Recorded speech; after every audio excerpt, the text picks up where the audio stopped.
was Django Swing. This is a mid-beginner level piece intended as a supplement to my Volume 1 and 2 method books. You can get the piece for free and just download the PDF. There's no sign up, and there's a link for that in the description.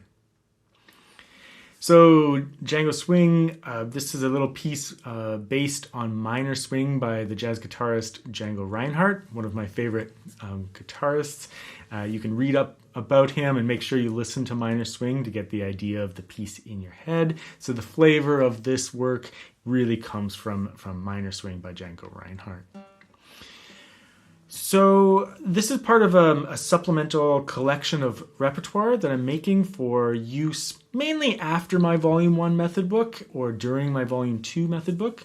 But you could play lots of these near the end of the Volume 1 book, but I really kind of I'm intending them that you would basically complete the Volume 1 book, and then you'd have a whole bunch of supplemental pieces that you could either just enjoy or work on while you're working through Volume 2, whatever suits you best. And they'll be free just like my Volume 1 book, so you can just do them whenever you wish. So let's just go through the piece really quickly. I'll explain what it's all about, some of the form and some of the fingering and ideas like that. And then we'll just have a brief discussion on swinging the beat or swinging the eighth notes in this piece. But I don't want you to overthink that. Mainly get it into your ears and play it naturally. So the first 8 measures are basically a chord progression worked into some arpeggios and a bass line. So it goes A minor, D minor, E major, A minor. And then at measure 9, the melody comes in, but it's the same chord progression. It's going to be A minor to D minor to E major to A minor. So although there's a melody introduced, it's the same chords. So at measure 9, the melody comes in.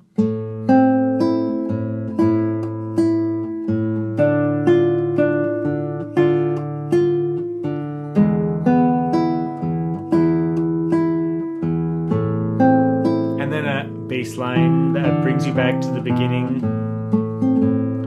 And then the second time through, you have this little outro.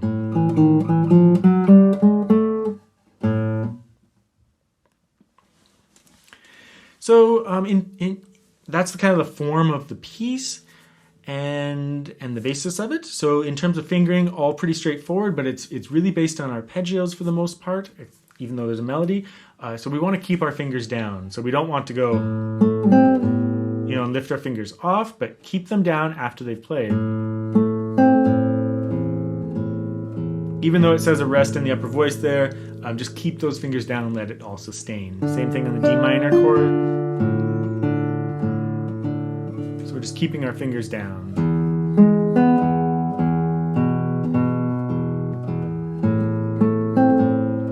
Even during the melody,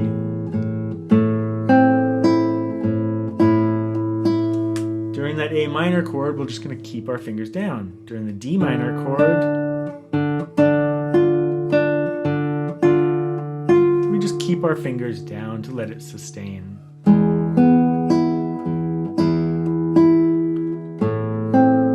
Except here where you do the bass line and at the end.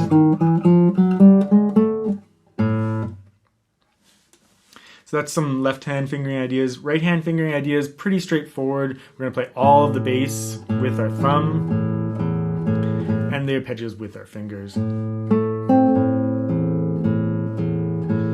At measure 9, when the melody comes in, you can use IMA.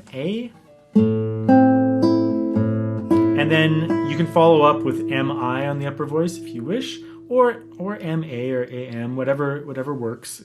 It's as long as you're alternating. I was using MI,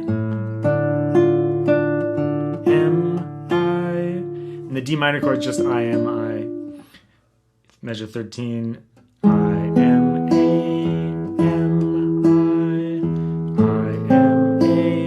thumb, thumb, thumb, thumb. And at measure 17, we'll play the bass note with our thumb, and then I am, thumb. And at the end there, we'll actually do some muting. So this is probably why it would be after my Volume 1 method book, but you play thumb. I actually put my thumb back on the bass string when I play that D sharp.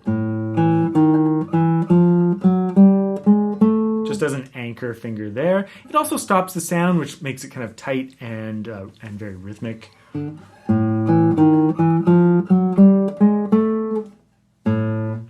And I let go of that A, but make sure you just like release the pressure, but keep your finger kind of on the string to stop it from sounding. And at the end, I cut it out by muting, cut out the final note by muting it with my left hand, just putting my finger on the string to stop the sound. Just making it kind of a tight, poppy thing at the end.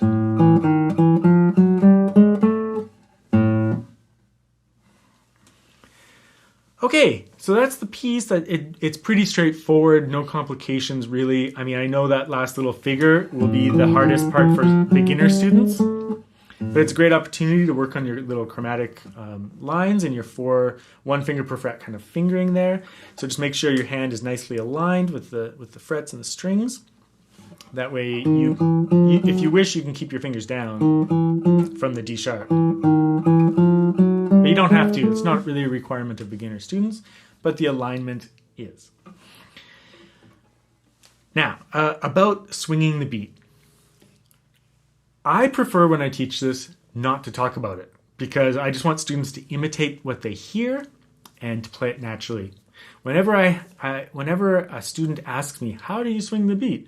And we get into a technical discussion about how to do it, it rarely results in something that sounds very natural. The student starts overthinking it and overanalyzing it, and they try to play, they try to do it instead of just naturally feel it and just reproduce what they hear and what they naturally know is swing music.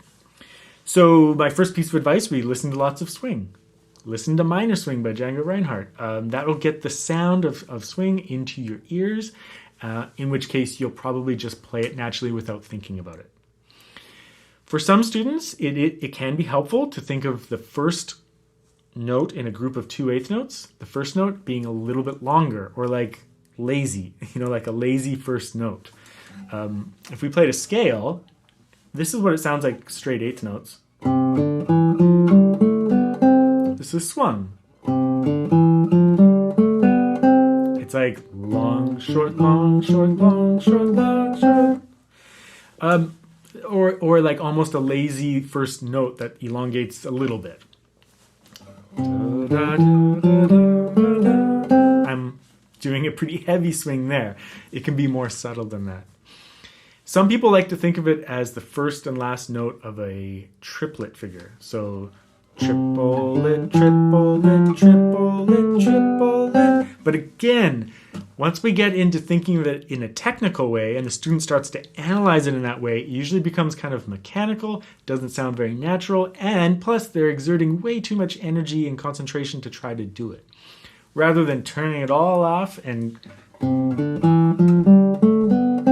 just experimenting and having fun with it.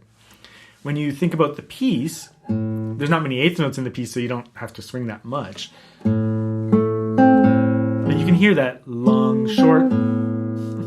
It's like a lazy first note.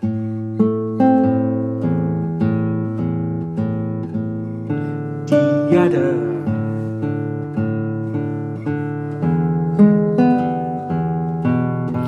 And really the main time you have to do it is at measure 17. Rather than